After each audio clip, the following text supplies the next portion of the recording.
Welcome to AI for Beginners, the podcast where we make artificial intelligence simple, practical, and useful. I'm Alex. And I'm Maya. In the next few minutes, we're talking about one of the most important beginner questions. Where do we actually see AI in everyday life? Great place to start, because a lot of people hear the term AI and immediately think of robots or science fiction. Exactly. But for most of us, AI shows up in much quieter ways. It's in the tools we already use every day. Let's begin with the easiest example: recommendations. When Netflix suggests a movie, Spotify builds a playlist, or YouTube recommends the next video, that's often AI at work. The system looks for patterns in what you watched, liked, skipped, or searched for, and then makes an educated guess about what you may want next. Another everyday example is maps and navigation. If you open a map app and it tells you the fastest route home, estimates traffic, or suggests leaving early, AI is often helping analyze road conditions, past traffic patterns, and live updates. And that's a useful reminder. AI doesn't always mean a machine is thinking like a human. Often, it means software is finding patterns in lots of data, faster than we can. Let's talk about your phone. Voice assistants, speech to text, photo organization, spam filtering, and smart replies in email all use forms of AI.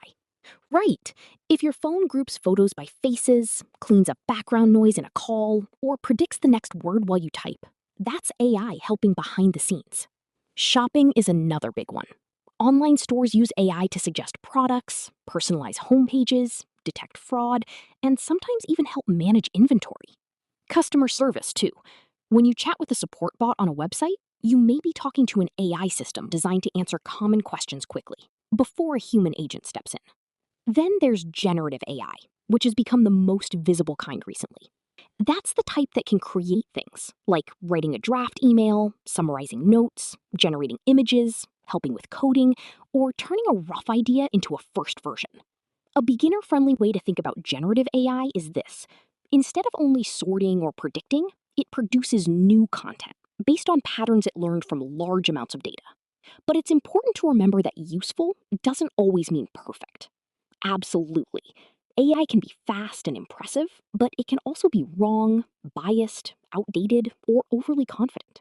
So a good rule for beginners is use AI as an assistant, not as an unquestioned authority.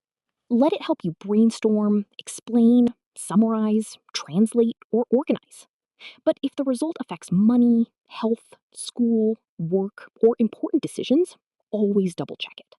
AI is also showing up in healthcare, banking, education, and accessibility. For example, it can help doctors review images, help banks flag unusual transactions, help teachers create learning materials, and help users with live captions or reading support. So, if you've ever wondered whether you're already using AI, the answer is probably yes. The real beginner skill is not just knowing what AI is, it's learning when it's helpful, when to be cautious, and how to ask better questions. That's a great takeaway. AI is not magic, and it's not only for engineers. It's becoming a practical tool for everyday life. And the more you understand the basics, the more confidently you can use it. Thanks for listening to AI for Beginners. We'll see you next time for another simple, useful guide to the world of AI.